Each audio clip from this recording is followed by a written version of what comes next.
The night the storm came back, every door in the fishing village of Harner slammed shut. Winds howled like ghosts seeking entry. The sea, once calm, rose in silver mountains that shattered against the shore.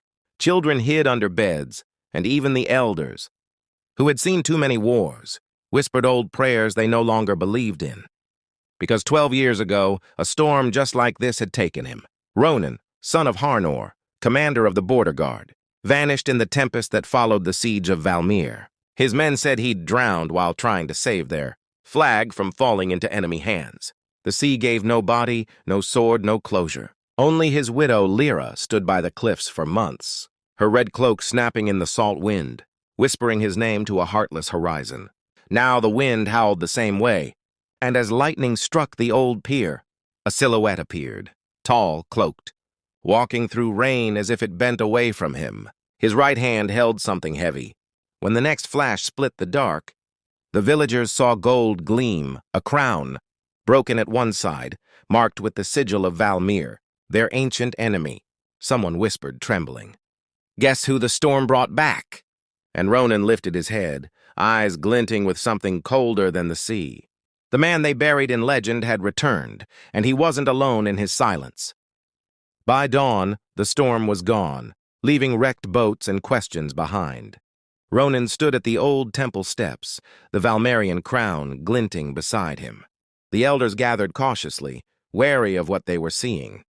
"You carry the crown of our foes," said Elder Saren, voice quivering. "What message does that bring?" Ronan's voice was quiet, but carried across the square. "Peace," he said, pausing. "Or payback," the crowd murmured, half hopeful, half afraid. He looked older, his beard streaked with gray, eyes lined by years unseen. But what unsettled them most was how still he was. No tremor, no warmth. "Where have you been?" Lyra asked finally, stepping forward, tears on her cheeks, though she'd sworn she'd never cry again. Ronan turned to her. "In the heart of the storm," he said. "And beyond it, in their dungeons, in their courts, in their graves." He dropped the crown onto the stones. It rang like thunder. "I didn't come back alone," he said. "Their king fell by my blade. Their armies broke. Now they send me to you bearing truce and apology." No one spoke. The weight of his words pressed harder than the storm. But in Lyra's eyes, and the eyes of the villagers, something stirred. Suspicion. Because Ronan didn't look like a man sent for peace. He looked like a weapon sharpened by loss. If peace was his offer, why did his shadow still carry the scent of war? That night, Lyra followed him. He had gone into the woods behind the cliffs, the same woods where scouts once trained. There, in the half-light, she saw him kneel beside a mound of stones, a makeshift grave. "Whose grave is that?" she asked softly. He didn't turn. "A friend. A Valmerian. The one who freed me." Lyra frowned. "You were a prisoner?" "Not just a prisoner." He pressed his palm to the earth. "A student. A brother. A murderer. It depends which half of the storm you ask." She stepped closer, but he rose abruptly, his cloak catching a gust. "They think I came to sign peace," he said, staring toward the village lights. "But Valmir wants me to deliver something else. Fear. They sent me as their symbol of mercy." Lyra's heart clenched. "Then what will you do?" He turned, eyes like steel under moonlight. "I haven't decided yet." For a heartbeat, she thought she saw faces behind him, faint, spectral outlines, soldiers in armor made of mist. The ghosts of his fallen men, perhaps, following him still. When a man returns from death, which side of him truly came back? The one who loved? Or the one who lost everything?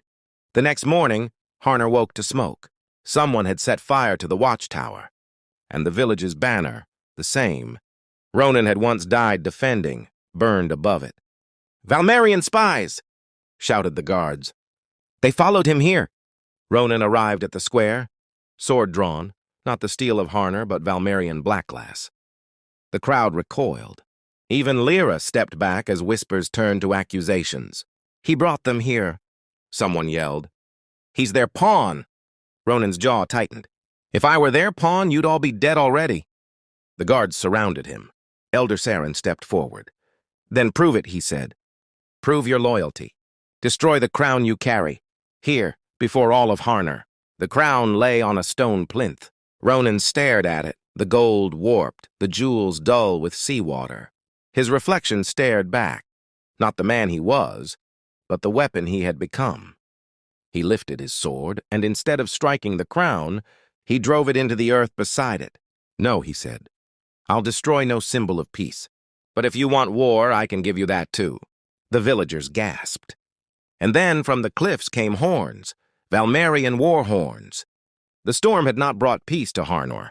It had brought its final test. The battle that followed was short but savage. Valmerian scouts had crept ashore during the night, seeking the crown. And Ronan. They wanted to silence their own envoy before he turned against them. Ronan fought like a man who no longer feared death. Each strike a thunderclap. Each breath a storm. His blade sang through rain and blood alike. The villagers, seeing his fury turned on their enemies, joined him at last. By dawn, the beach was littered with wreckage, wood, steel, and men. The sea carried away the rest. Ronan stood at the edge of the tide, Lyra beside him. The crown lay half buried in sand. She looked at him. It's over, she whispered. He shook his head slowly. No, this was only the echo. The true storm is the choice that comes after. She frowned. What choice? He looked out to the horizon, where Valmir waited beyond the waves. Peace or payback? He turned, placing the crown in her hands. I've seen enough killing for 100 lives. But if they ever come again... His eyes hardened. I'll remind them what the storm brought back. As the morning sun broke through, villagers gathered around. Some bowed. Others wept. But all of them, for the first time, believed that maybe, just maybe, the man returned from death wasn't here to destroy them. He was here to protect them. The wind softened. The sea finally was calm. And far above the cliffs, the last thunder faded like a salute. Sometimes the storm takes what it must, and brings back exactly what the world needs to fear again.